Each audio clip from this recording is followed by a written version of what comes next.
네, 샬롬 여러분 반갑습니다. 기도드리시고 2024년 3월 1일 세설교회 온라인 금요예배 시작하겠습니다. 다 같이 기도하시겠습니다. 하나님 아버지 감사합니다. 지난 주일 이후 우리를 세상에서 지켜봐 주시고 이렇게 금요일 밤 우리가 각자의 처소에서 주님께 예배하게 하심을 감사합니다.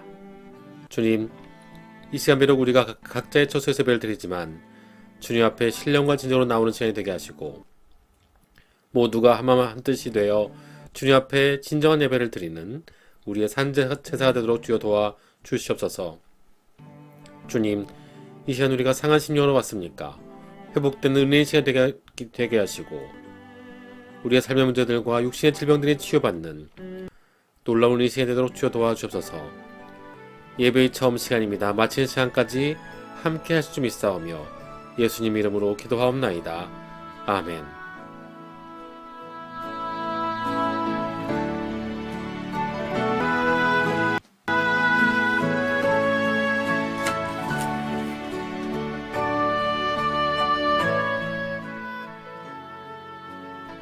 사도신경으로 신앙 고백하시겠습니다. 전능하사 천지를 만드신 하나님 아버지를 내가 믿사오며 그 외아들 우리 주 예수 그리스도를 믿사오니 이는 성령으로 잉태하사 동정녀 마리아에게 나시고 본디오 빌라도에게 고난을 받으사 십자가에 못 박혀 죽으시고 장사한 지 사흘 만에 죽은 자 가운데서 다시 살아나시며 하늘에 오르사 전능하신 하나님 우편에 계시다가 저리로서 산 자와 죽은 자를 심판하러 오시리라. 성령을 믿사오며 거룩한 공예와 성도가 소통하는 것과 죄를 사여 주시는 것과 몸이 다시 사는 것과 영원히 사는 것을 믿사옵나이다. 아멘.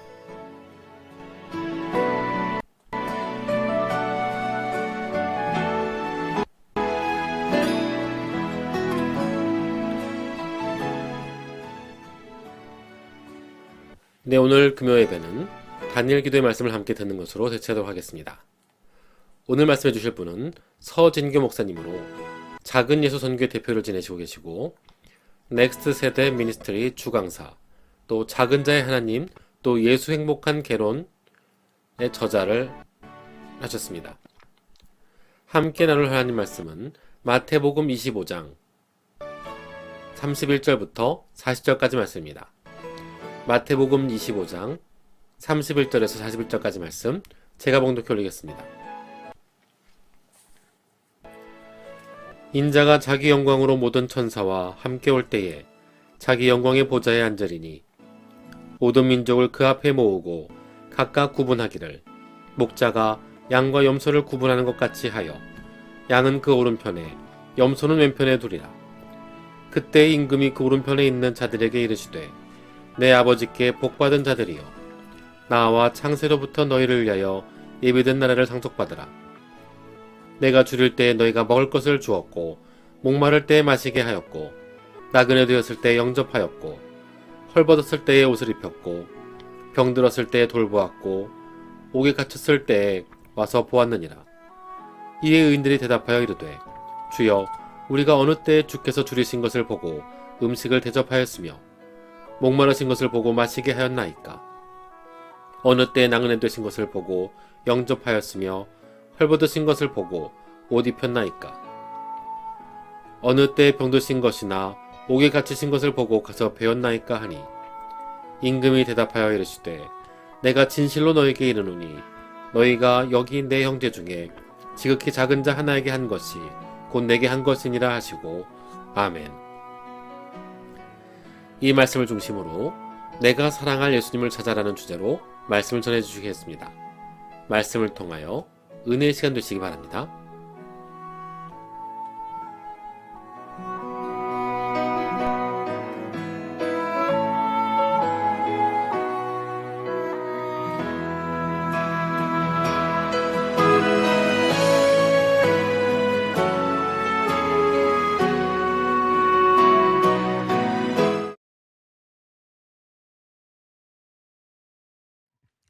네, 제가 기도하겠습니다. 하나님 감사합니다. 자격 없는 종을 귀한 자리에 세우셨습니다. 자격 없는 종을 보지 마시고 하나님이 사랑하시는 성도님들 보셔서 한량없는 은혜를 내려주옵소서. 예수님의 이름으로 기도합니다. 아멘. 오늘 우리가 읽은 본문은 예수님이 십자가 지시기 직전에 하신 말씀입니다. 일종의 주님이 우리에게 유언처럼 주신 말씀입니다. 예수님께서 장차 예수님이 재림하실 때 일어날 일들을 제자들에게 알려주십니다. 예수님이 다시 오시는 그날 주님께서 모든 민족을 그 앞에 모으십니다. 모든 민족을 그 앞에 모으시고 구원받은 의인들은 양의 무리라 하여 오른편에 두시고 구원받지 못한 악인들은 염소의 무리라 하여 왼편에 두십니다. 예수님은 오른편의 의인들을 바라보며 칭찬하십니다. 내가 배고플 때 먹을 거 줘서 고마웠다. 내가 목마를 때 마실 거 줘서 고마웠어. 내가 나그네일 때 영접해줘서 고마웠다. 내가 헐벗었을 때 옷 입혀줘서 고마웠어. 내가 병들었을 때 돌봐줘서 고마웠다. 내가 감옥에 갇혔을 때 면회해줘서 고마웠어. 주님은 그 의인들을 바라보시며 나를 사랑하고 섬겼으니 천국을 상속받으라고 하십니다. 그 말을 들은 의인들이 깜짝 놀랍니다. 내가 예수님을 믿기는 했지만 내가 예수님에게 밥을 드린 적도 없고 물을 떠드린 적도 없고 옷을 입혀드린 적도 없고 집에서 재워드린 적도 없고 간호해드린 적도 없고 면회 간 적이 없기 때문입니다. 그런데 지금 주님이 나한테 이렇게 해줘서 고맙다라고 말을 하시니까 그 의인들이 의아해하면서 주님을 이렇게 보는 겁니다. 그때 주님이 그 의인들을 바라보면 이렇게 말씀하세요. 너희가 여기 내 형제 중에 지극히 작은 자 하나에게 한 것이 곧 내게 한 것이니라. 예수님은 지극히 작은 자 하나에게 한 것이 곧 내게 한 것이라고 하셨습니다. 예수님이라고는 도저히 상상할 수 없는 사람들, 가난하고 헐벗고 굶주려 병든 자들이 바로 예수님 자신이었다고 하십니다. 그제야 의인들이 그 의문이 해소가 되었어요. 내가 만났던 소외된 이웃들이 바로 예수님이었다라는 걸 그제야 깨달았습니다. 나를 위해 십자가에서 대신 죽으신 예수님을 이 예수님 위해서 내가 무엇을 할까? 이 은혜를 내가 어떻게 갚을까 고민하다가 세상 사람들은 외면해도 예수님은 주목해 보시는 지극히 작은 자를 찾아가서 그를 사랑하고 섬겼을 따름인데 주님은 네가 섬긴 그가 바로 나였다라고 말씀하시는 겁니다. 예수님은 지극히 작은 자와 자신을 동일시하셨습니다. 예수님은 늘 지극히 작은 자를 마음에 두셨어요.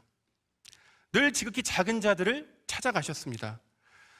그리고 2000년이 지난 오늘날 주님은 지극히 작은 자인 제게도 찾아오셨습니다. 저는 제가 오래전에 한 유명한 목사님의 간증을 들었어요. 그 목사님께서 자기가 어릴 때 그 아버지가 알코올 중독이라서 너무 힘들었는데 어머니의 신앙, 어머니의 기도로 이겨냈다, 이런 간증을 하시는 겁니다. 그 간증을 듣는 수많은 사람들이 은혜를 받았어요. 물론 저도 은혜를 받았습니다.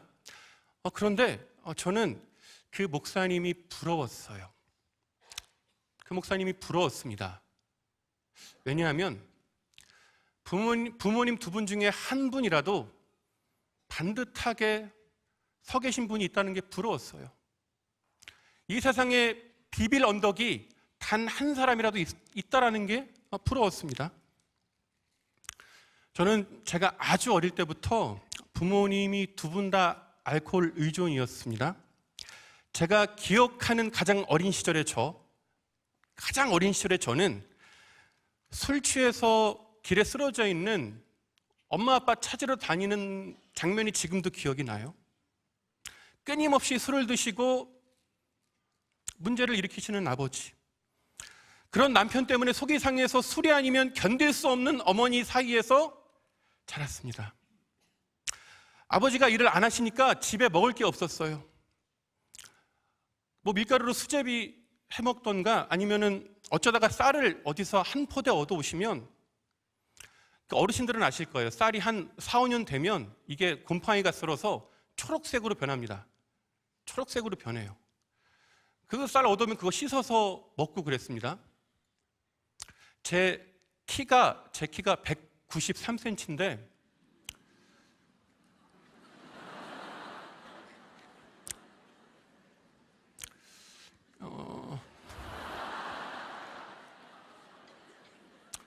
그때 잘 먹었으면 2m가 넘었을 거예요. 그때 잘 먹지 못해서 많이 자라지 못했습니다.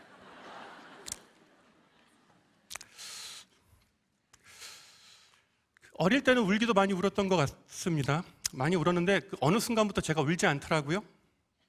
눈물이 나지 않았습니다. 나중에 어른이 돼서 제가 알았어요. 그 눈물이라는 것도 아무나 흘릴 수 있는 게 아니라는 걸 알았습니다. 무언가 상황이 바뀔 일말의 여지가 있는 사람이 흘릴 수 있는 게 눈물이라는 걸 알았어요. 아무리 울어도 소용없는 걸 깨달으면 울지 않습니다. 아무리 울어도 봐주는 사람 하나 없으면 울지 않습니다. 저는 그걸 너무 일찍 깨달아 버린 거예요. 집에서 아무리 우당탕 소리가 나도 아무렇지도 않더라고요. 그런데 저는 아프기 싫어서 마음만 마비시키려고 그랬는데 이 얼굴까지도 마비가 될 줄 몰랐습니다. 울고 싶어도 웃을 수 없고 웃고 싶어도 웃을 수 없는, 그렇게 표정도 생기도 없는 우울한 아이로 자랐습니다. 제가 중학교 3학년 때 친구들이 학교 끝나면 전부 다 PC방을 갔어요. 그리고 뭐 하나 봤더니만 그 스타크래프트라는 게임을 다 하기 시작했습니다. 저도 덩달아서 몇 번 PC방에 따라갔어요. 근데 제가 게임에 재능이 있었던 겁니다. 친구들은 이미 1년씩 했거든요. 저는 게임을 한 지 3달 만에 저희 학교에서 제일 잘하는 아이가 되었어요. 아유, 여기 좋네요. 아유, 아쉽네요. 한 번뿐이라서. 그렇게 게임을 하다가 고등학교 2학년 때쯤 되었을 때 그 게임을 우리나라에 있는 모든 남자들, 그리고 전 세계의 수많은 사람들이 그 게임을 했거든요. 그 게임 온라인에 접속하면 그 세계 랭킹이 뜹니다. 제 아이디가 거의 최상단에 있었어요.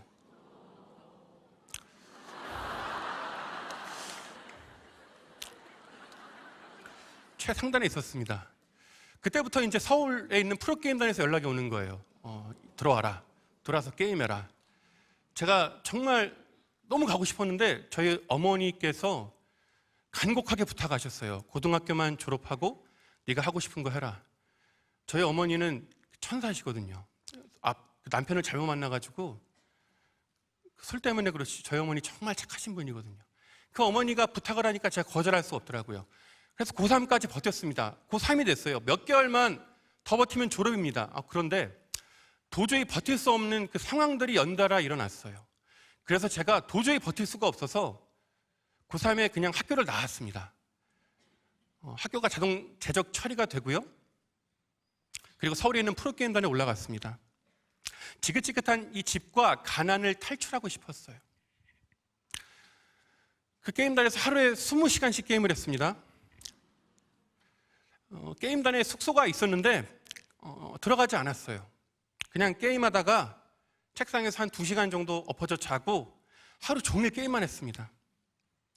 그렇게 한 6개월을 게임을 하니까 정말 그때 당시에 그 게임을 하는 사람들 중에 제 아이디를 모르는 사람이 없을 정도로 유명해졌어요. 그리고 제가 게임에 접속하면 수많은 사람들이 저에게 메시지를 보냈습니다. 저를 막 칭찬해 줬어요. 저한테 막 스승님 그러고 자기를 제자로 삼아달라 그러고 제 얼굴 본 적도 없으면서 저한테 잘생겼다 그러고 막 그러는 거예요. 그러니까 적어도 그 게임 세계 안에서는 제가 왕인 겁니다. 그때까지 살면서 그 어디에도 인정도 존중도 환대도 받지 못했던 제가 이 게임이란 세계 안에서 왕이 된 거예요, 거의. 그런데 그 마음 한구석이 헛헛한 겁니다. 마음이 공허한 거예요. 이제 조금만 더 하면 정말 성공할 수 있을 것 같고 정말 고지가 보이는 것 같은데 뭔가 길이 열릴 것 같은데 그 마음 한구석의 이 헛헛함을 제가 어떻게 하지를 못하겠더라고요. 그러다가 여느 때처럼 밤새 게임을 하다가 문득 벽에 있는 시계를 봤는데 새벽 4시인 겁니다. 그래서 제가 저도 모르게 새벽 예배 할 시간이네? 제가 혼잣말로 이렇게 하고 뭐에 홀린 듯 일어나서 교회로 걸어갔어요. 교회가 걸어서 1시간 거리였고 저는 새벽 예배를 다니는 사람이 아니에요. 근데 그 새벽 예배를 간 겁니다. 그렇게 6개월 만에 간 교회에서 그 새벽에 그 의자에 딱 앉는데 누군가가 저를 꼭 끌어안아 주는 것 같았어요. 누군가가 저를 꼭 끌어안아 주는 것 같더라고요. 따스한 기운이 저를 감싸 안았습니다. 살면서 누가 저를 안아준 적이 없어요. 따뜻함이라는 걸 경험해 본 적이 없어요. 그런데 그 교회에서 인생에서 처음으로 따뜻함이라는 걸 경험해 본 겁니다. 그때부터 교회 모든 예배를 다 나갔습니다. 모든 새벽 예배, 수요 예배, 금요 예배, 주일 오전 오후 저녁 예배를 다 나갔어요. 그리고 그 즈음에 청년부에서 동계 수련회를 한다라는 광고를 들었습니다. 제가 좀 고민했습니다. 왜냐하면 저는 중고등학교 때 교회를 다녔기 때문에 수련회를 다 따라갔지만 한 번도 은혜를 받은 적이 없어요. 애들이 수련회 가서 막 울면서 기도하고 막 끝나면 나 하나님 만나서 울면서 막 자랑하는데 저는 이 눈물이 메마르니까 눈물이 안 나는 거예요. 그 울면서 기도하는 친구들이 너무 부러워서 제가 막 그 중학교, 고등학교 때 그때 막 기도하면서 막 눈 감고 막 슬픈 생각하고 막 허벅지 꼬집고 그래도 눈물이 안 나는 거예요. 저한테 수련회는 좋은 기억이 아니었는데 왠지 모르게 그 청년부 동계 수련회를 따라가고 싶어서 따라갔습니다. 근데 뭔가 좀 다르더라고요. 첫날부터 그 마음이 들썩이는 거예요. 그리고 셋째 날 저녁 집회 때 그 앞에 계신 강사 목사님이 회개하십시오 그러면서 회개 기도를 시키는 겁니다. 그래서 눈을 감고 회개 기도를 시작하는데 그 놀라운 일이 일어났습니다. 저는 분명히 눈을 감았거든요. 눈을 감았는데 감은 두 눈에 뭐가 보이는 거예요. 제가 지난날 살아왔던 삶이 파노라마처럼 흘러가는 거예요. 그리고 제가 지었던 죄들이 보이는 거예요. 그러니까 회개 기도가 쉽더라고요. 보이는 걸 기도하면 되니까 그렇게 보이는 걸 기도하고 보이는 걸 기도하고 보이는 걸 기도하고 그렇게 회개하는 순간, 주님 만난 그 순간 제 눈에 눈물이 터졌어요. 제 눈에 눈물이 쏟아졌습니다. 그간 울지 못했던 눈물을 그날 하루에 다 쏟아냈어요. 그렇게 주님 만나 회개한 순간 예수님의 십자가가 가슴으로 믿어졌습니다. 가슴으로 믿어졌어요. 그동안 교회를 다녔기에 예수님이 날 위해 십자가에서 죽으셨다는 걸 제가 머리로는 알고 있었거든요. 머리로는. 그런데 가슴으로, 마음으로는 믿어지지 않았어요. 근데 그 수련회에서 주님 만나 회개하고 나서 그 순간 예수님이 날 위해 대신 죽으셨다는 게 마음으로 믿어졌습니다. 예수님을 만난 그 순간 예수님이 나 같은 사람을 대신하여 죽으셨음이 믿어졌어요. 알코올 중독의 부모님, 지독히도 가난한 가정, 고등학교를 자퇴하여 뭐 하나 내세울 것 없는 저 같은 인생을 위해 하나님의 아들이 대신 죽으셨음이 믿어졌습니다. 저는 사랑받지 못하는 존재라고 여겼는데, 태어나지 말아야 될 존재라고 여기며 살았는데, 저는 이미 오래전부터 예수님의 사랑을 받는 존재였음이 깨달아진 거예요. 그 사랑이 너무 고마워서 한참을 울고 또 울었습니다.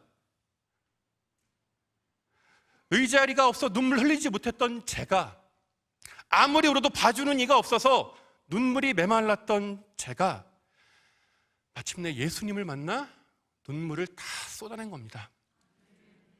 내가 울 때 곁에 계신 주님을 만났으니 마음껏 울고 또 울었습니다. 그렇게 저는 눈물을 되찾았고 웃음도 되찾았습니다. 그동안 어둡게만 보이던 세상이 총천연색으로 보이기 시작했어요. 모든 것이 아름다워 보였고 심지어는 길가에 핀 잡초조차도 아름다워 보였습니다. 알코올 중독과 가난은 그대로였어요. 집은 그대로였습니다. 그런데 마음이 바뀌니까 살더라고요. 마음이 바뀌니까 살더라고요. 저에게 새로운 삶을 주신 주님은 저에게 새로운 꿈을 주셨습니다.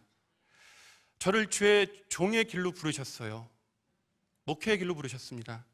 그래서 독학으로 검정고시와 수능을 봐서 신학대학교에 입학했어요. 그리고 주님은 신학대학교에 입학한 저에게 오늘 우리가 읽은 본문 말씀, 지극히 작은 자에게 한 것이 곧 내게 한 것이니라, 이 말씀을 제 인생의 모토로 주셨습니다. 노숙자와 장애인들을 위해 살라는 마음에 감동을 주셨어요. 그때부터 청량리역에 있는 노숙자들을 만나기 시작했습니다. 빵하고 음료를 사서 나눠주고요. 인근 식당에 데리고 가서 같이 식사하고요. 손을 잡고 간절히 기도해드렸습니다.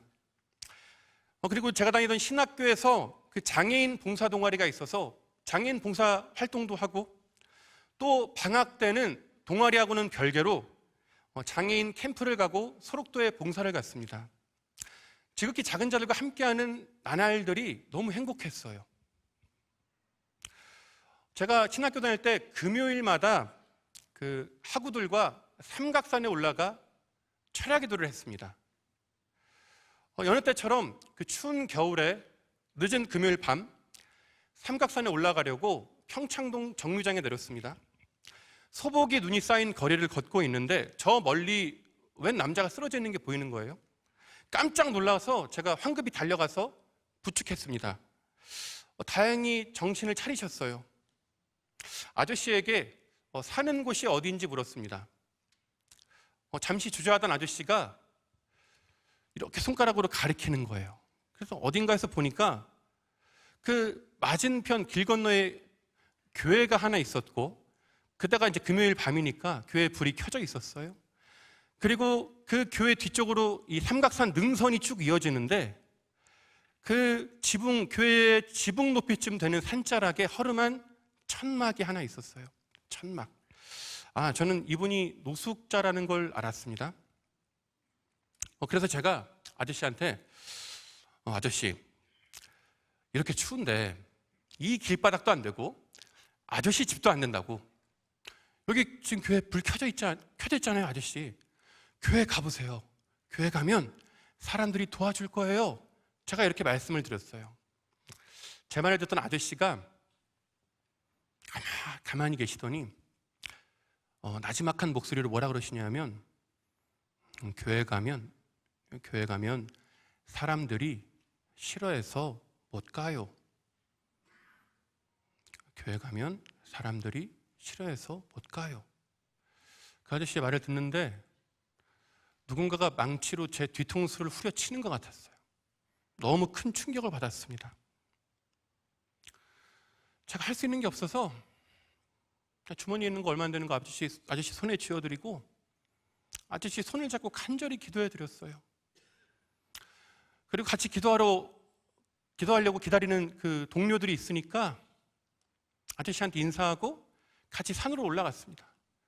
보통 삼각산에 올라가면 나라와 열방을 위해, 민족을 위해 기도할 게 수만 가지인데, 저는 그날 그 아저씨 한 사람만을 위해서 밤새 기도했어요.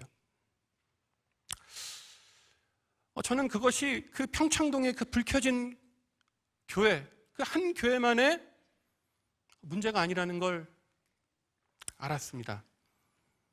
그것이 많은 교회의 현실이라는 걸 아는데 그리 오래 걸리지 않았어요. 그런 우리와 달리 우리 예수님은 늘 지극히 작은 자와 함께 하셨습니다. 이미 우리에게 지극히 작은 자와 더불어 사는 삶의 모범을 보여주셨습니다. 2000년 전에 예수님은 베들레헴의 허름한 여관에 딸린 마구간에 오셨어요. 예수님의 탄생 소식을 가장 먼저 들은 사람들은 밤에 양떼를 지키던 몇 명의 목자들이 전부였습니다. 이스라엘에서 가장 가난한 사람들, 가장 천대받던 사람들이 예수님의 탄생 소식을 가장 먼저 들은 겁니다. 천사가 나타나 이렇게 이야기합니다. 오늘 다윗의 동네에 너희를 위하여 구주가 나셨다. 오늘 다윗의 동네에 너희를 위하여 구주가 나셨다. 천사가 목자들한테 이렇게 이야기하는 겁니다. 여기에서 그 구주, 메시아, 그리스도, 하나님의 아들이 너희를 위하여 왔다는 거예요. 여기서의 너희가 누구입니까? 목자들입니다. 목자들이에요.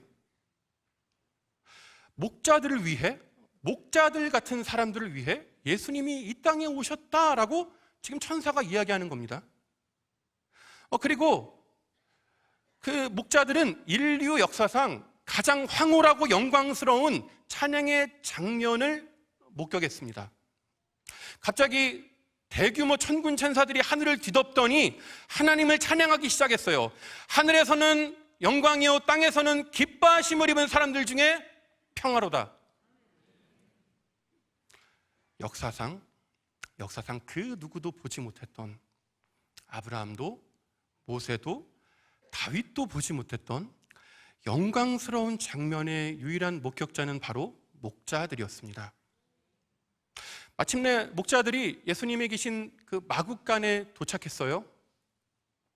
말 구유에 누워 곤히 잠든 그 아기 예수를 바라보는 목자들의 마음에 전율이 일었을 겁니다. 전율.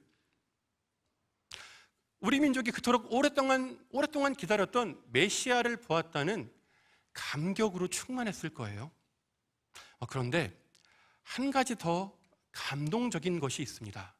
바로 집이 아니라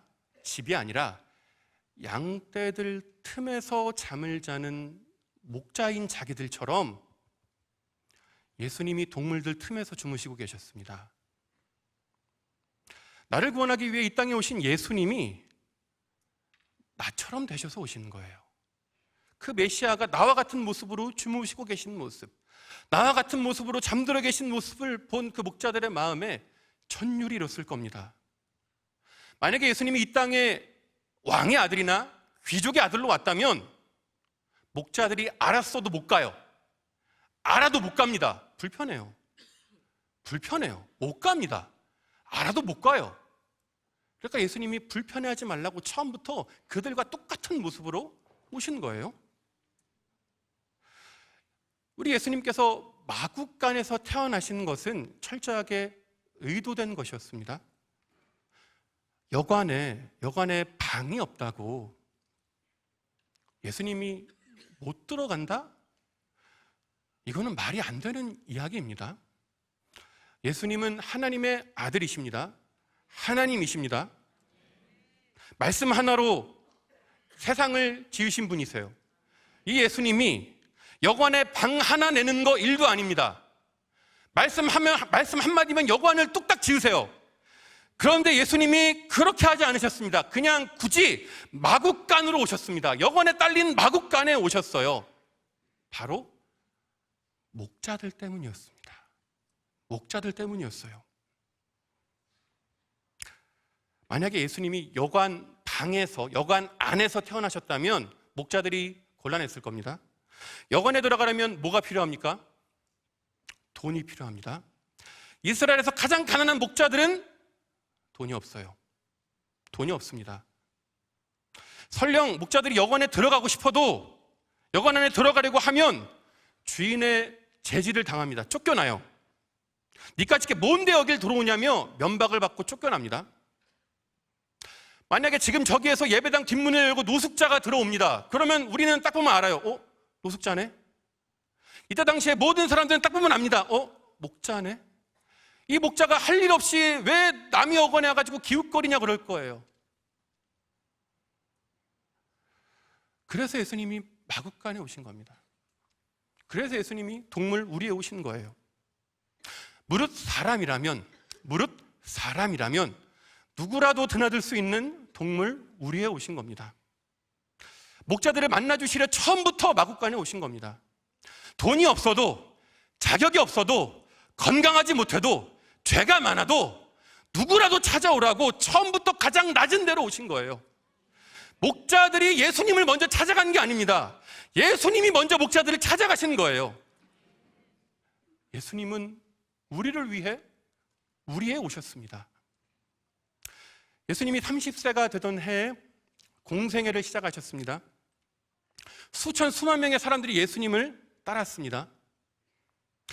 예수님은 그냥 가만히 앉아서 밀려오는 사람들에게 복음을 전하시고 그들의 병을 고치시고 귀신을 쫓으시고 그냥 전도하시면 돼요.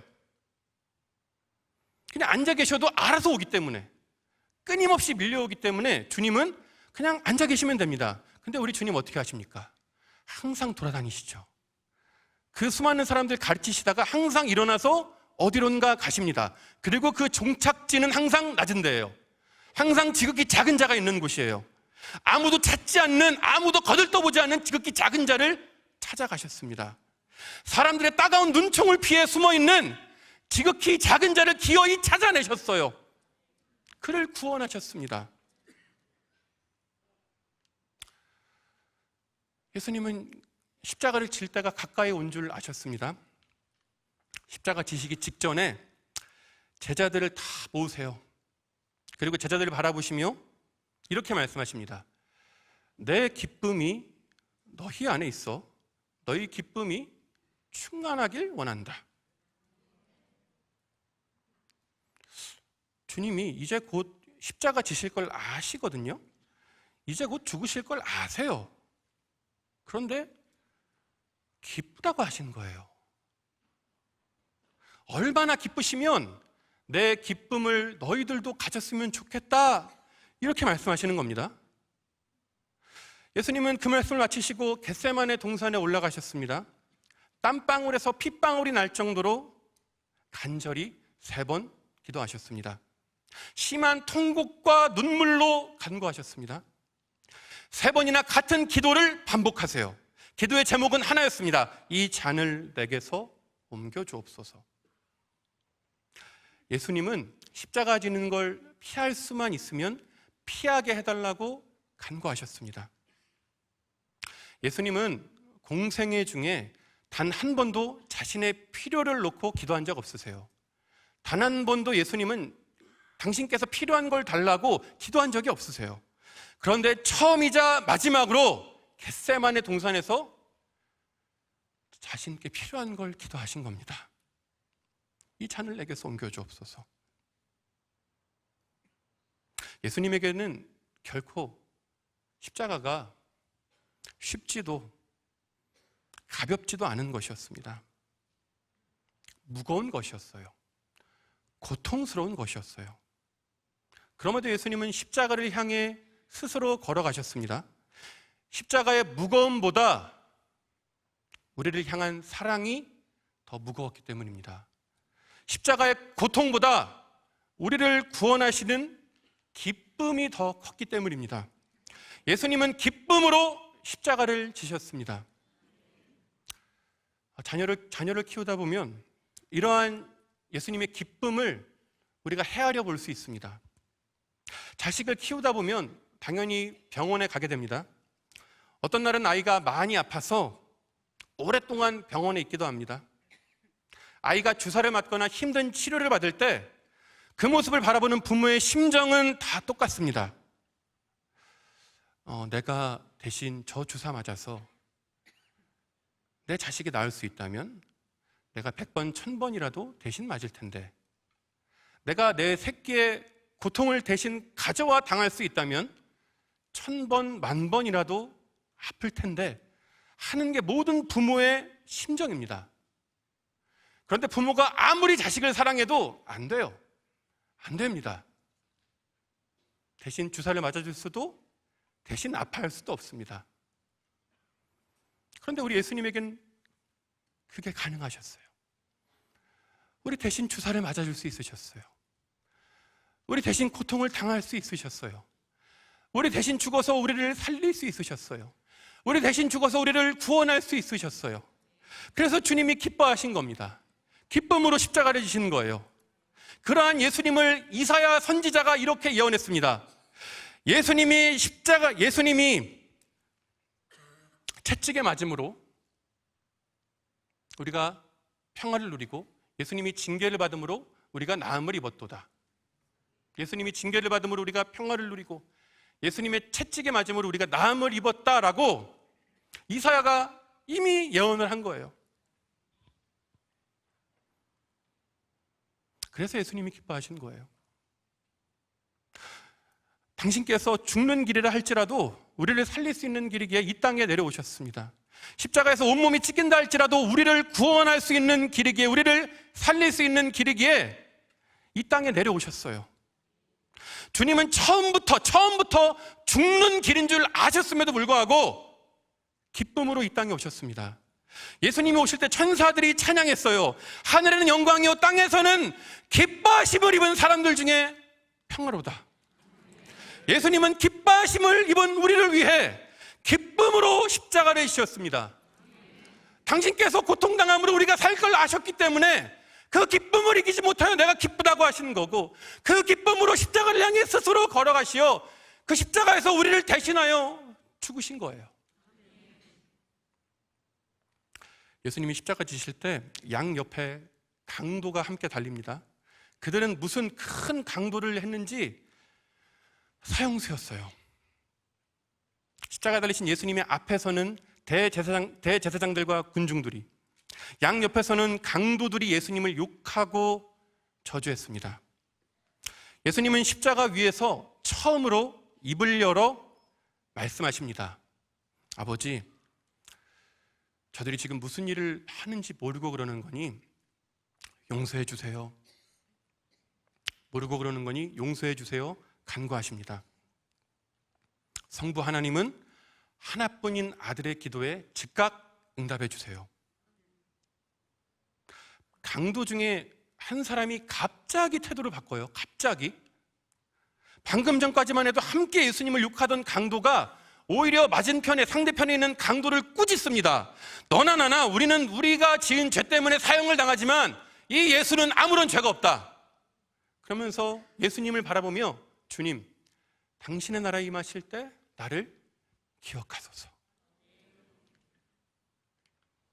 결국 강도는 죽는 자리에서 구원을 얻었습니다. 영원한 생명을 얻었습니다. 예수님은 숨이 끊어져 가시는 순간에도 사형수를 구원해내셨습니다. 오늘 우리가 읽은 본문에서 예수님은 지극히 작은 자가 누구인지를 우리에게 알려주시죠. 6 부류의 사람들을 지극히 작은 자라고 하셨습니다. 마지막 6번째 유형의 작은 자는 바로 감옥에 갇힌 자였어요. 감옥에 갇힌 죄수를 주님은 지극히 작은 자라고 하셨습니다. 우리 예수님은 감옥에 갇힌 자를 찾아가는 차원을 넘어 사형대에 달린 사형수를 찾아가셨습니다. 십자가에 달려 계신 와중에도 사형수를 구원해내셨어요.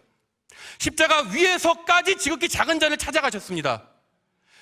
이처럼 예수님의 이 땅에서의 삶은 지극히 작은 자로 시작하여 지극히 작은 자로 마칩니다. 목자로 시작하여 사형수로 마쳐요.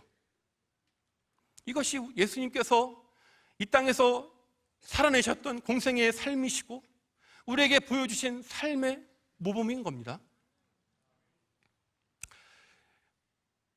예수님의 모범을 따라 지극히 작은 자들과 더불어 살려고 열심히 노력했습니다. 장애인 봉사를 다니고 병원에 환자들을 신방하고 노숙인들을 찾아갔습니다. 작은 자를 섬기다가 상처받는 날들도 많았어요. 노숙인에게 속고 배신을 당하는 일들도 있었습니다. 그만두고 싶은 날들이 참 많았어요. 그럼에도 주님은 저를 붙드셨습니다. 지극히 작은 자를 위한 사역으로 저를 불러주셨습니다. 신림동에 있는 작은 개척교회인 희년중앙교회에서 사역할 기회를 주셨어요. 저희 교회 인근에 노숙인들이 모인 광장이 있었습니다. 교회에서 매주 빵하고 음료를 사서 노숙인들에게 나눠주는 사역을 했어요. 그때 저희 담임 목사님이 한 노숙인을 전도했습니다. 그는 노숙인들 사이에서 큰형님이었어요. 큰형님이었어요. 모든 노숙인들이 따르는 롤 모델이었어요. 그 리더십이 있으세요. 와일드 하셔가지고 진짜 다 따라와요. 근데 그분이 전도가 된 거예요. 그러면서 이분이 내가 술을 끊겠노라며 교회에 들어와서 살기 시작하셨습니다. 2년 동안 교회에서 먹고 자면서 생활하셨어요. 담임 목사님과 성도님들이 마음을 아파여 이분을 극진히 섬겼습니다. 이분이 결국 술을 끊었어요. 그리고 자기 직업을 얻어서 아파트 경비 일을 지금 3년째 하고 계세요. 그리고 자기 집을 얻어서 나가서 자립하셨습니다. 저는 그 모습을 가까이서 지켜보면서 복음의 능력을 깨달았어요. 복음이 변화시키지 못할 사람은 없다는 걸 깨달았습니다.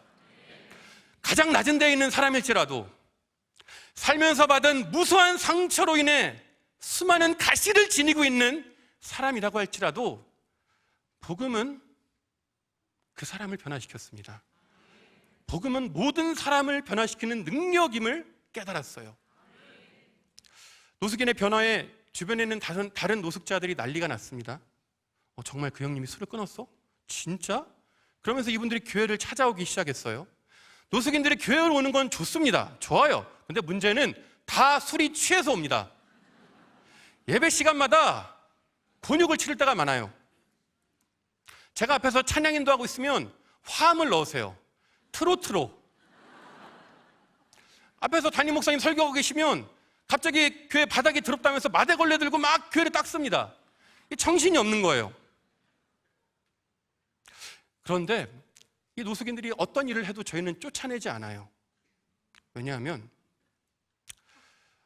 노숙인이 복음을 들을 마지막 기회일지도 모르기 때문입니다. 오랫동안 노숙한 분들에게는 행렬병이라는 게 있어요. 행렬병. 건강해 보이던 사람이 하루아침에 죽습니다. 저희 교회에 나오던 한 노숙인도 건강해 보이셨는데 얼마 안 돼 돌아가셨어요. 그렇기 때문에 저희는 노숙인을 쫓아내지 않습니다. 물론 난동을 부리면 진정시키긴 하지만 끝까지 함께 예배를 드립니다. 하루는 2명의 노숙인이 예배에 왔습니다. 앞에서 목사님이 설교하는데 이 노숙인 둘이 서로 시비가 붙었어요. 서로 욕을 하더니 급기야는 주먹 다짐을 하는 겁니다. 제가 너무 놀라서 뜯어 말리고 겨우 진정시키고 따로 떼서 자리에 앉았어요. 제가 마음이 너무 아프더라고요. 이게 뭔가 싶더라고요. 저는 우리나라에서 가장 보수적인 교단, 합신이란 교단의 목사거든요. 예배 그런 태도, 그런 걸 굉장히 중요시 하거든요. 그러니까 저한테 이게 너무 힘든 거예요. 이런 모습들이. 그렇게 고통스러우며 눈을 감고 있는데 갑자기 오래전에 삼각산에서 만났던 그 노숙자 아저씨가 떠올랐어요. 교회 가면 사람들이 싫어서 못 가요 말씀하신 그 아저씨가 떠올랐습니다. 그리고 제가 만났던 많은 노숙자들의 얼굴이 보이기 시작했어요. 교회 오고 싶어도 올 수 없는 수많은 사람들이 제 눈앞에 아른거렸습니다. 그리고 제가 했던 기도들이 떠올랐어요. 제가 이렇게 기도했거든요. 하나님, 노숙인이 언제라도 들어올 수 있는 교회를 개척하거나 그런 교회에서 신앙생활을 하게 해주십시오. 신실하신 주님이 저의 기도에 응답하신 거더라고요. 저의 기도에 응답하셔서 저를 노숙인이 언제라도 올 수 있는 교회에서 사역하게 하셨더라고요. 그래서 그 순간 원망이 감사로 변하더라고요. 그 아픔이 기쁨으로 변하더라고요. 그때의 일로 저는 한 가지 깨달았습니다. 예배를 드릴 수 없는 사람들과 함께 예배를 드리는 걸 하나님이 기뻐하시더라고요. 고요한 가운데 모든 것이 정돈되고 순서에 따라 우리의 마음을 오롯이 올려드리는 예배를 하나님 기뻐하시죠. 그런데 그에 못지않게 예배 드릴 수 없는 사람들 곁에서 끝까지 자리를 지켜주는 예배도 하나님이 기뻐하시더라고요. 예배할 수 없는, 도저히 예배에 집중할 수 없는 그 사람의 손을 잡고 함께 예배할 때 주님이 특별한 은혜를 부어주시더라고요. 성령님께서 충만하게 임재를 하시더라고요.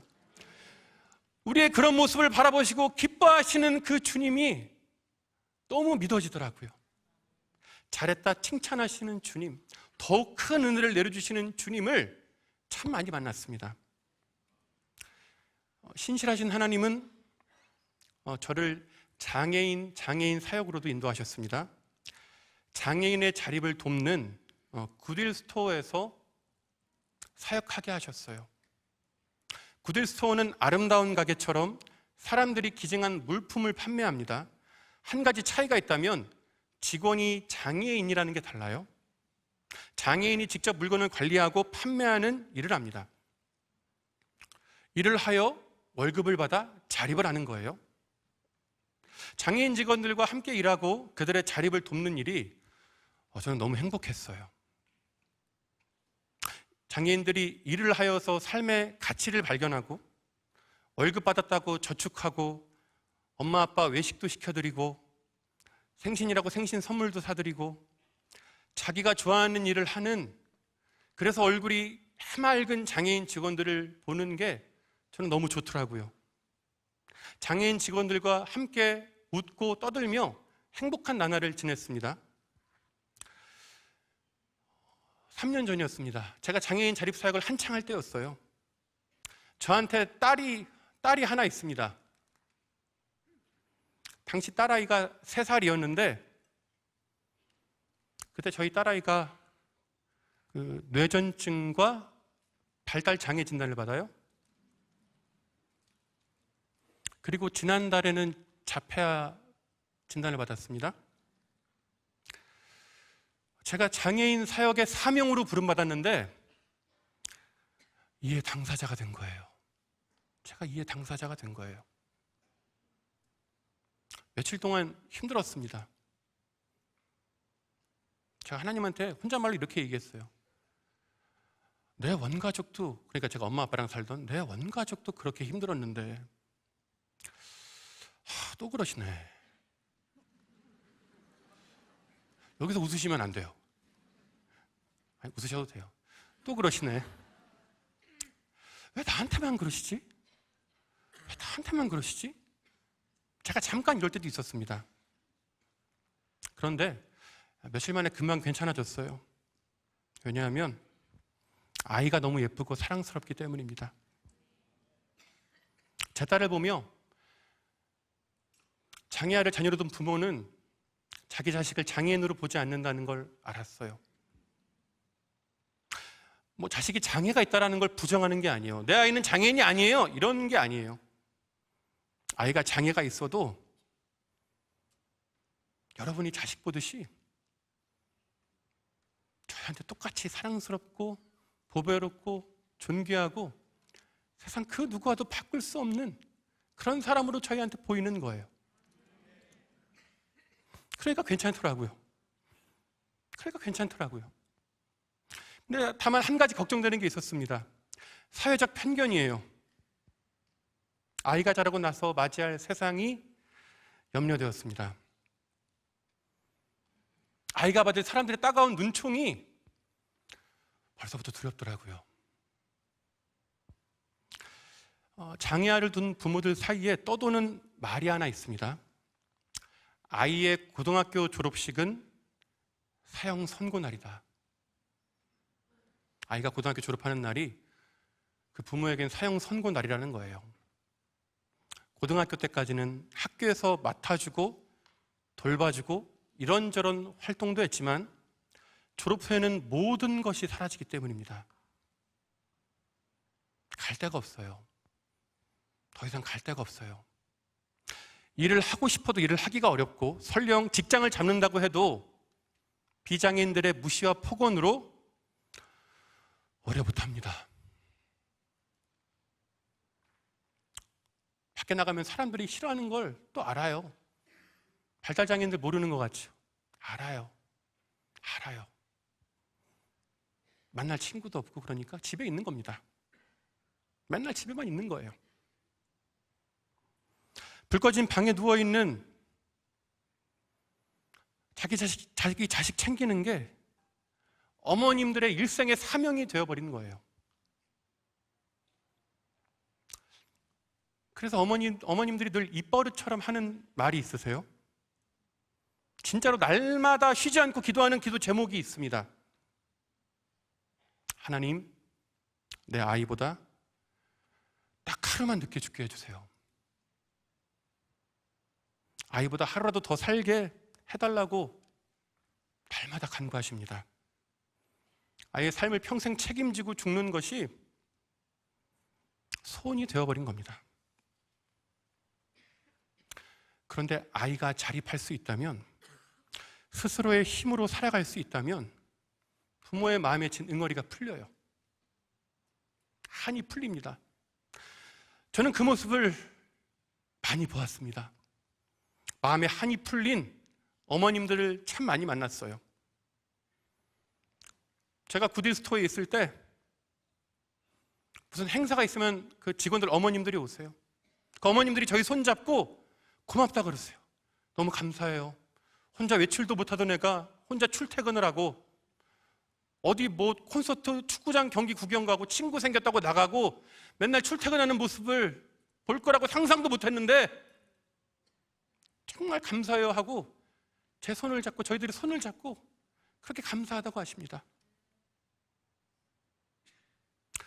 그 모습을 바라보면서 제가 하나님께 기도하기 시작했어요. 1만 장애인 파송운동을 놓고 기도하기 시작했습니다.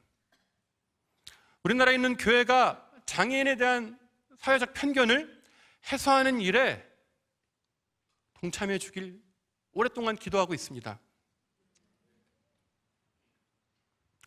예수님은 추수 때 떨어진 이삭을 줍지 말라고 하셨습니다. 그 이삭을 가난한 이웃들, 과부들을 위해 남겨두라고 하셨어요.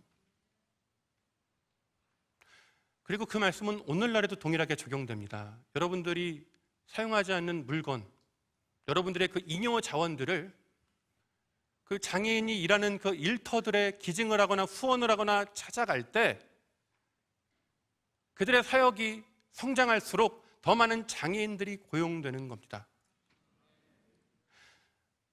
구딜스토어, 여러분들이 주시는 그 기증품을 모아서 장애인을 자립케 합니다. 구딜스토어와 똑같은 포맷으로 오랫동안 사역을 하신 김경호 목사님이 계세요. 그분은 의정부와 경기 북부 지역에 숲스토리라는 걸 운영하고 계십니다. 구딜스토어하고 똑같아요. 이름만 달라요. 그런 곳들, 아니면 정신장애인들을 고용해서 그들을 훈련시켜서 바리스타가 되게 하고 오랫동안 자립하게 하는 전국에 매장에 있는 히즈빈스, 그리고 발달장애인들을 고용하여 그들을 통해 유기농 빵을 만들어 저렴한 가격에 판매함으로 그들의 자립을 돕는 큰숲 베이커리, 이런 곳들이 여러분들이 사는 지역에 분명히 있을 거예요. 분명히 있을 겁니다. 그럼 그곳을 찾아가십시오. 찾아가세요. 거기 가는 데는 자원봉사 신청서를 쓸 필요가 없어요. 그냥 가시면 돼요. 가셔서 장애인을 만나시면 됩니다. 여러분이 가셔서 기증을 하거나 물건을 구매하면 거기에 더 많은 장애인들이 일을 할 수 있어요. 더 많은 곳에 그 장애인들이 일할 일터가 생길 수 있습니다. 그리고 여러분, 그러한 장애인들이 일할 일터들이 생기고 그곳에서 장애인과 비장애인의 만남이 이어진다면 1만 명의 장애인이 일할 그 일터가 전국 방방곡곡에 생긴다면 수백만 명의 비장애인의 편견이 해소가 돼요. 편견 해소의 가장 강력한 빠른 방법은 만남입니다. 만남이에요. 장애 인식 개선 중요하죠. 그러나 만남이 제일 빨라요. 만나면 확실합니다. 만나면 아무렇지 않아요. 만나면 불편한 거 없어요. 그냥 똑같아요. 만나면 되는 거예요. 여러분 주변에 구딜스토어가 있습니까? 숲스토리가 있습니까? 히즈빈스가 있습니까? 큰숲 베이커리가 있습니까? 여러분의 지역사회에 반드시 있을 겁니다. 가십시오. 도와주세요. 후원해 주세요. 기증해 주세요. 여러분들이 그렇게 할 때 10,000명의 장애인이 자립을 하고 수백만의 비장애인들의 편견이 해소되므로 저희 아이가, 저희 딸이 자라서 맞이할 세상은 더 좋은 세상이 되리라 믿습니다. 지난주에 저는 그 구딜스토어, 함께하는 재단 구딜스토어 사목직을 사임했습니다. 매일 저희 아이의 재활 치료를 다니고 입원이 잦은 아이를 돌보느라 정상 출근이 불가능했습니다. 비록 제가 구딜스토어는 떠났지만 1만 장애인 파송운동은 계속됩니다. 이런 기관들을 알리고 동역하게 하는 그 일을 쉬지 않을 겁니다. 저희 아이가 저희 딸아이 지금 저기 뒤에 있는데 저희 아이와 같은 아이들이 맞이할 세상이 더 좋은 세상이 되도록, 하나님이 보시고 좋았더라 할 만한 세상이 되도록 끝까지 이 길 걸어가겠습니다.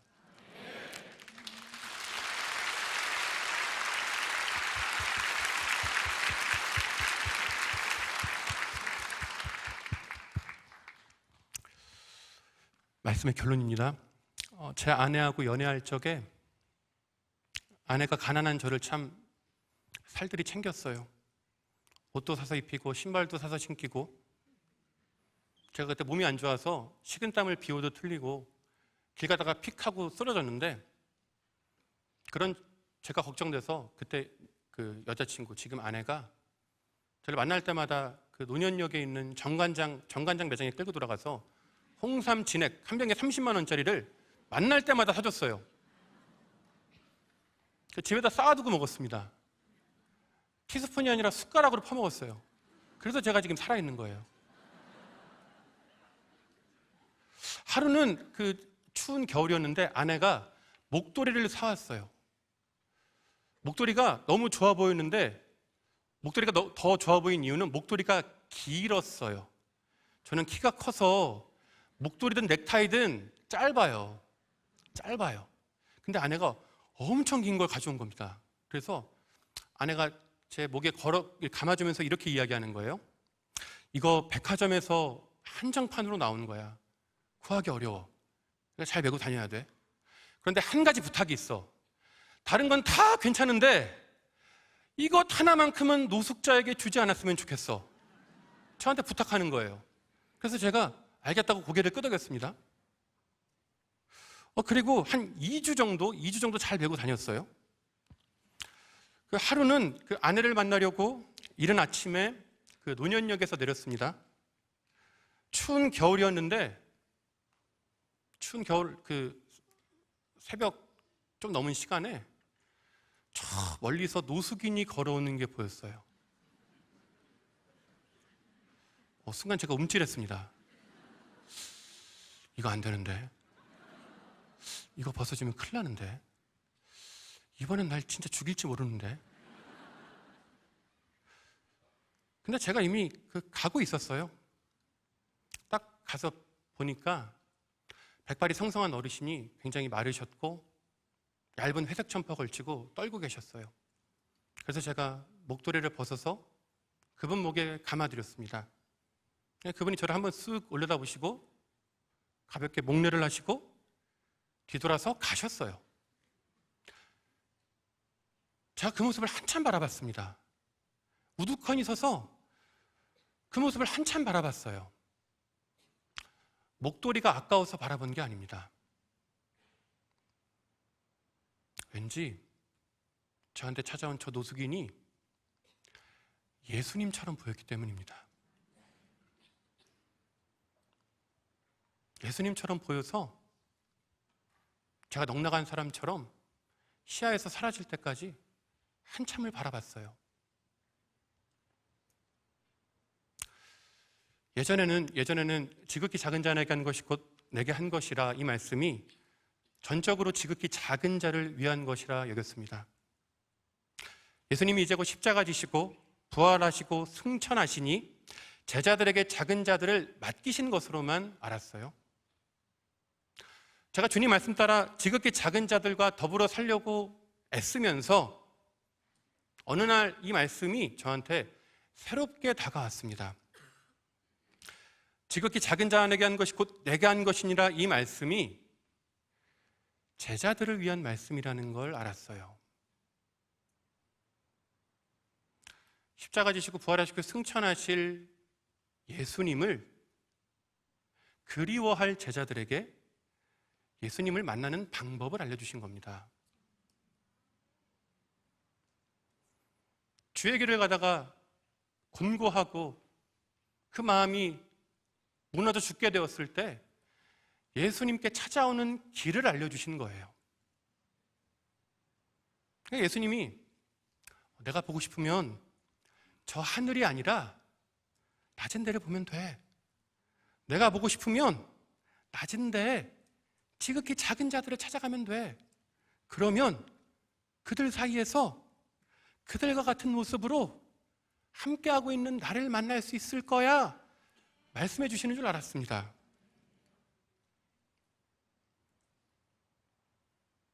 그때부터 제 신앙생활이 바뀌었어요. 아무리 하늘을 향해 울부짖어도 소용이 없고 응답이 없을 때, 복장이 터져서 미칠 것 같을 그때 저는 바로 낮은 데를 갔습니다. 바로 낮은 데를 갔어요. 바로 서울역을 달려갔어요. 청량리역을 갔어요. 그곳에서 작은 자들의 손을 잡아주었습니다. 그때 주님이 임재하시더라고요. 주님이 거기 계시더라고요. 어디 계신지 아무리 울어도 응답이 없으신 주님이 강대상도 십자가도 아무것도 없는 그 황량한 그 거리에서 주님이 거기 계셨더라고요. 거기서 저를 기다리고 계셨더라고요. 여러분, 예수님이 보고 싶으십니까? 예수님은 저 멀리 하늘에만 계시지 않아요. 우리 주변에 계십니다. 낮은 데에서 지극히 작은 자들과 함께 하십니다. 지극히 작은 자의 모습으로 지극히 작은 자와 지금도 함께 하세요. 예수님은 우리 주변에 계십니다. 예수님처럼 낮은 데로 나아갈 때 우리는 예수님을 만날 수 있어요. 그토록 보고 싶었던 예수님을 만날 수 있습니다. 우리 인생의 참된 행복은 예수님과의 동행에 있습니다. 그 예수님은 낮은 데서 우리를 기다리고 계세요. 언제든 누구라도 찾아오려고 가장 낮은 데서 기다리고 계십니다. 처음부터 마구간에 오신 예수님은 여전히 가장 낮은 곳에서 우리를 기다리고 계시고 우리를 만나주십니다. 우리는 예수님을 사랑한다라고 날마다 입술로 고백합니다. 하지만 정작 예수님과 동행하지 못해요. 예수님과의 동행하는 기쁨을 삶 속에서 온전히 누리지 못합니다. 예수님을 사랑한다는 건 결코 추상적인 말이 아닙니다. 실제적인 것입니다. 오늘 우리가 읽은 본문 말씀을 믿는다면, 지극히 작은 자가 곧 나라고 말씀하신 예수님의 말씀을 내가 믿는다면 우리는 기도해야 해요. 내가 사랑할 예수님 어디 계신지 기도하고 물어봐야 합니다. 내가 사랑할 예수님 지하철 계단에 계실까? 내가 사랑할 예수님 보육원에 계실까? 내가 사랑할 예수님 장애인 복지관에 계실까? 내가 사랑할 예수님 양로원에 계실까?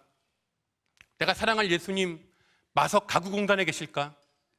내가 사랑할 예수님 소년원에 계실까? 내가 사랑할 예수님 병원에 계실까? 내가 사랑할 예수님 감옥에 계실까? 우리가 물어봐야 합니다. 여러분, 물어보시면 여러분에게 하나님께서 마음에 주시는 감동이 있을 거예요. 떠오르게 하시는 장소나 사람이 있을 겁니다. 가세요. 가시면 됩니다. 가기 전에 엄청 고민하실 거예요. 엄청 고민하실 겁니다. 그런데 막상 가면 아무렇지 않아요. 막상 가면 아무렇지 않아요. 오히려 가서 예수님 만납니다.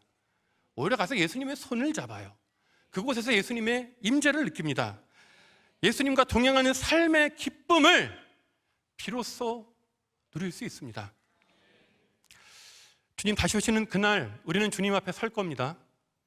우리는 양의 무리에 서서 오실 주님을 맞이할 거예요.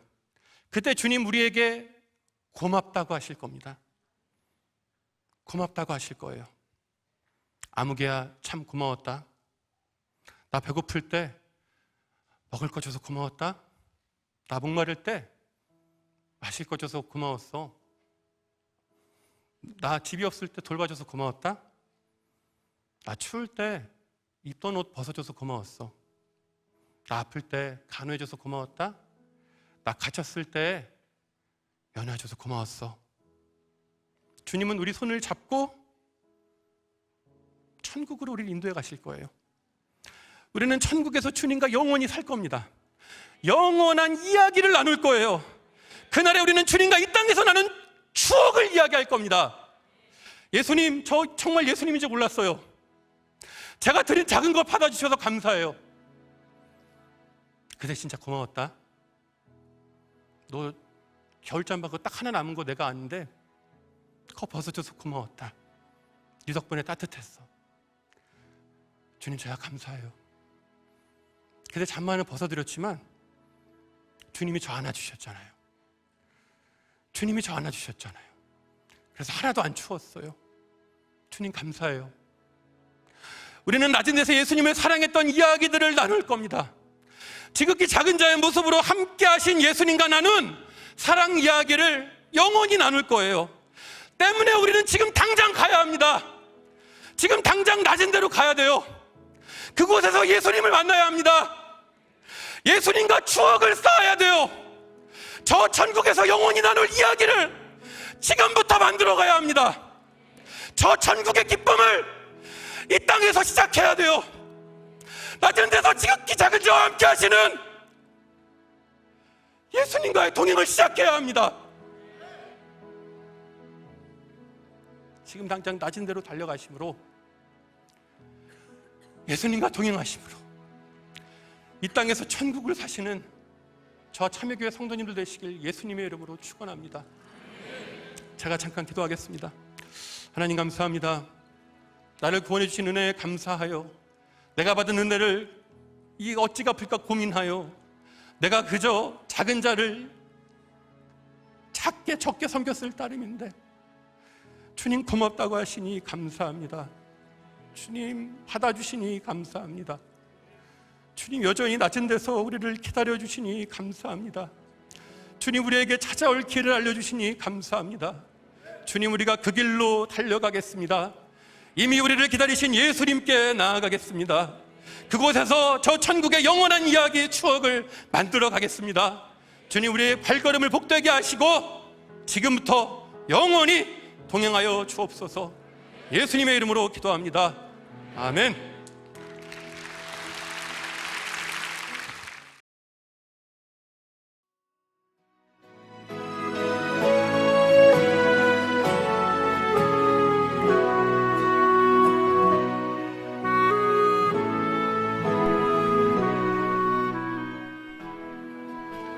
내 말씀을 통하여 많은 은혜 받으시는 믿습니다. 이 시간 우리가 함께 기도한 생각하겠습니다. 먼저 우리의 공통 기도 제목을 나누시고 여러분의 개인 기도를 해주시기 바랍니다. 첫째로 나라와 민족을 위한 기도를 드리겠습니다. 이 나라 가운데에 분쟁과 분열이 사라지고 하나됨과 화합을 통하여서 이 나라 가운데 하나님의 뜻이 실현되고 이 나라가 하나님의 모습을 닮아갈 수 있도록 함께 기도해 주시기 바랍니다. 또한 우리 환우들의 치유 회복을 위해서 기도해 주시기 바랍니다. 우리 이숙희 권사님과 김옥순 권사님, 김노율 권사님, 정파영 지사님을 위해서 기도해 주시고 또 그 외 우리 환우들을 위해서 기도해 주시기 바랍니다. 그분들의 그 아픔의 근원이 치유되고 질병의 근원이 끊어질 수 있도록 주님께서 함께 하심으로 그 마음 가운데 늘 평안이 넘치도록 기도해 주시기 바랍니다. 또한 우리 사랑으로 하나 되는 우리 셀을 위해서 기도해 주시기 바랍니다. 비록 적은 숫자가 모이는 셀이지만 그 안에서 서로의 삶을 나누고 함께 기도하며 그리스도의 사랑을 곱혀나가는 우리 셀이 될 수 있도록, 또한 그 사랑을 우리 이웃과 지역사회에 널리 전하는 우리 셀이 되도록 함께 기도해 주시기 바랍니다. 또한 사랑으로 하나 된 우리의 가정을 위해서 기도해 주시기 바랍니다.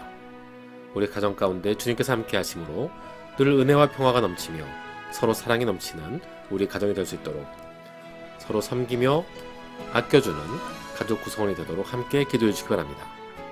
또한 이 시간 여러분의 개인 기도 제목을 꼭 기도해 주시고 예배 시간이 되었으므로 이 밤 여러분 함께 기도해 주시기 바랍니다. 예배는 주기도문으로 마치도록 하겠습니다. 기도하겠습니다. 하늘에 계신 우리 아버지여, 이름이 거룩히 여김을 받으시오며 나라가 임하옵시며 뜻이 하늘에서 이루어진 것 같이 땅에서도 이루어지이다. 오늘 우리에게 일용할 양식을 주시옵고 우리가 우리에게 죄진 자를 사하준 것 같이 우리 죄를 사하여 주시옵고 우리를 시험에 들게 하지 마시옵고 다만 악에서 구하옵소서. 대개 나라와 권세공의 아버지께 영원히 싸움나이다. 아멘.